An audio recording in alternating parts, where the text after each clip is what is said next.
ketika kemudian kita membaca persoalan tentang kekerasan seksual dengan beragam implikasi di belakangnya yang banyak itu, aborsi, kematian, dan seterusnya, ini dengan perspektif yang holistik, bukan perspektif korban, bukan perspektif pelaku, tetapi ini adalah sebuah persoalan yang terjadi di tengah masyarakat manusia yang melibatkan ada anggota masyarakat laki-laki, perempuan, dan begitu. Atau mungkin nanti ada laki-laki dengan laki-laki, perempuan-perempuan. Jadi ini adalah sebuah persoalan manusia. Persoalan manusia yang membutuhkan solusi. Solusinya harus solusi yang benar supaya kemudian itu sejalan dengan misi, visi penciptaan manusia itu. Yang saya maksudkan dengan benar di sini ini adalah apa yang kemudian kita jadikan sebagai standar ketika kita menilai baik, buruk, salah, benar, mulia, tidak mulia, hingga kemudian menjadi patokan kita untuk memutuskan apapun di dunia ini, itu pula yang akan kemudian ternyata kita temukan menjadi standar ketika kita dikembalikan kepada Tuhan kita, pemilik kehidupan ini, pencipta kehidupan ini, itu pula standar yang sama yang dipakai untuk kemudian memutuskan apakah misalkan kasus ini perzinahan ataukah bukan, apakah kasus ini perkosaan ataukah bukan, apakah kasus ini pembunuhan ataukah bukan. Itu standarnya sama dan benar. Yang kita cari itu bukan benar perspektif siapa, perspektif korban, perspektif pelaku. Seseorang yang meninggal dunia dalam sebuah satu pertarungan atau perkelahian begitu, belum tentu dia itu kemudian adalah korban yang kemudian pasti tidak bersalahnya, sehingga harus kita bela.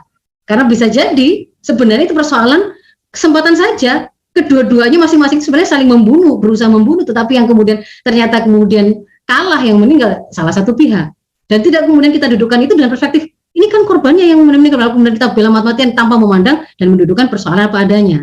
Nah, itu yang kemudian saya lalu coba sampaikan kepada Bapak Ibu sekalian tadi ketika menjawab pertanyaan host tadi, bahwa faktornya ini itu bukan hanya masalah individu, nggak masalah bangunan kepribadiannya atau faktor pribadinya si Mbak ini, Mbak Novia ini, atau korban perkosaan, bukan hanya itu.